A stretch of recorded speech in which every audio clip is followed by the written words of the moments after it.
It was said that she slept in a coffin, had a pet alligator, and bathed in champagne. She was known for her many eccentricities. But most importantly, Sarah Bernhardt, who was born in 1844 and died in 1923, was arguably the most famous stage actress of all time and the first modern celebrity. She made celebrity modern by exercising power over the public and the media. She became a superstar by successful self-promotion combined with her artistic vision, eccentricity, ambition, and business acumen. The following presentation will consider her public image and self-promotion as a modern work of art. The actress promoted herself through a synthesis of new media, decorative, and fine arts, as she personally orchestrated the public identity of the divine Sarah by collaborating with the best artists and incorporating the aesthetics of La Belle Époque in both her personal and stage lives. Although her artistic stage and promotional productions have been studied, the idea of Bernhardt's public image and self-promotion as a work of art has not yet received any in-depth coverage. Art Nouveau style is most closely associated with Bernhardt's artistic production. Art Nouveau proliferated across Europe from the 1890s until the beginning of World War I. The universal style aimed to bring together fine and applied arts to create a total work of art. Everything from furniture to poster design was influenced by its graceful organic forms. Female representation was central in Art Nouveau iconography, as the style emerged at the time when women's roles were changing in society. This time period was remarkable for changing and conflicted views on women as they were simultaneously idealized and sexualized. Artists portrayed women as dangerous femme fatale, whose charm could be deadly. Bernhardt was the epitome of this dual image of women in the iconography of Art Nouveau. She embodied both the traditional femininity of the period and new woman characterizations prevalent in La Belle Époque Paris. She was a challenger of gender roles and the epitome of femme fatale sexuality. At the same time, Bernhardt was a traditional woman and an active consumer in the way that she loved interior decoration. She took an active role in the decoration of her theater and her houses, where Art Nouveau was a prevalent style. Once Bernhardt's career was established, she lived in a number of extravagantly decorated houses, surrounded by ornaments and exotics of the Victorian period. The most lavish of her residences was her last home at Boulevard Pereire. Her rooms were filled with furniture, rugs, draperies, mirrors, paintings, busts, velvet tapestries, big vases, and curiosities she brought from her travels. She even inscribed her home decorative objects with her personal motto, "Come man," which means no matter what. These objects were photographed and described in magazines, documenting her excesses and eccentricities. Most common characterizations of her homes included over-the-top and extravagant. Bernhardt's habits as an interior decorating consumer of her homes are featured in portraits by Marie-Desirée Bourgoin, Graham Robertson, and Paul Nadar. Her lavish expenditures are well documented in illustrated magazines of the period. According to Le Figaro reporter, Bernhardt's home was a fantastic jumble of oriental carpets, animal skins, bizarre bronzes, Mexican idols, canvases on the easel, berry-bone garlands and of flowers, Egyptian vases, and encroaching plants, all lit by the glimmer of a fire. From the late 1870s, photographs and descriptions of her extravagant residences appeared in magazine articles and in the Art Nouveau booklet, The Home of Sarah Bernhardt. The taste for Art Nouveau in the late 19th century coincided with the increasing availability and interest in Japanese arts and crafts.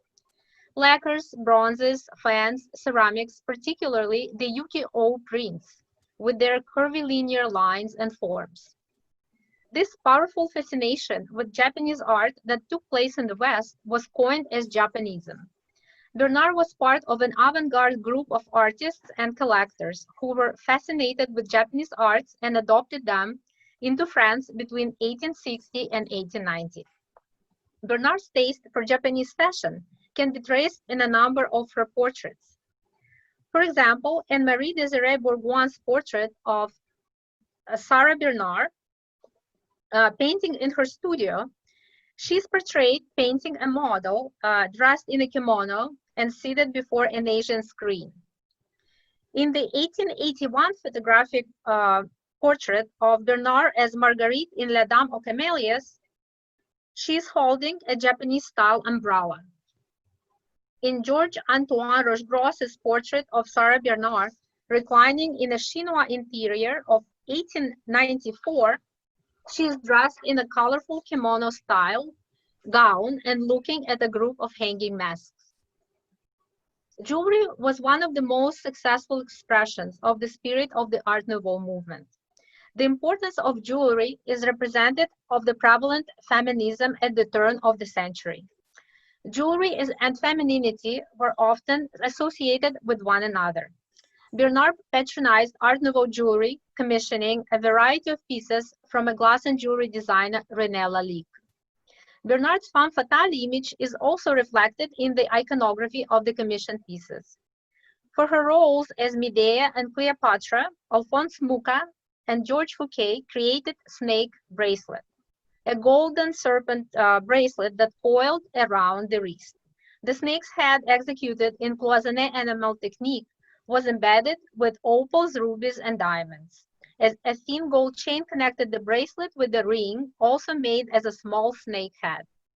The hidden hinge system made the bracelet very flexible and allowed free movement of the arm. There is a close connection between the snake and the serpentine line, both elements largely present in Bernhardt's image and Art Nouveau aesthetics. Bernhardt approached all aspects of her life as both an artist and a publicist. Her acting style was no exception. It was modern and unique in her way of encouraging the audiences to believe that what they saw on stage was not an actress playing a character, but a woman using this character to reveal herself to the spectator. Bernhardt approached her roles and personages as an artist and every aspect of her stage productions as a work of art. The actress ensured that her on-stage appearance would resemble an artwork, as she had a great talent of projecting her theatrical poses into tableau. For example, when she played Theodora, her dress and appearance were similar to those worn by Empress Theodora in the mosaic murals in Ravenna, and would be promoted the same way in oil portraits, posters, and photos of the main scenes. In order to connect with the subject, Bernhardt made a trip to the church of San Vitale in Ravenna and made sketches of costumes based on the mosaics. She also did extra research to get into the role by reading the works of the renowned Byzantinist Gustav Schlumberger. Bernhardt had a very powerful on-stage presence. She could twist and spiral her body and was famous for her signature serpentine line. Her snake-like movements, which she developed in her portrayals of femme fatale roles such as Cleopatra, were undulating and seductive. Her costumes were also designed to accentuate her serpentine movements.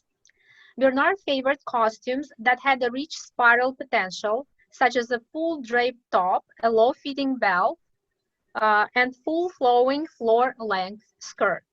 Her costumes in Theodora and Cleopatra display this style most closely.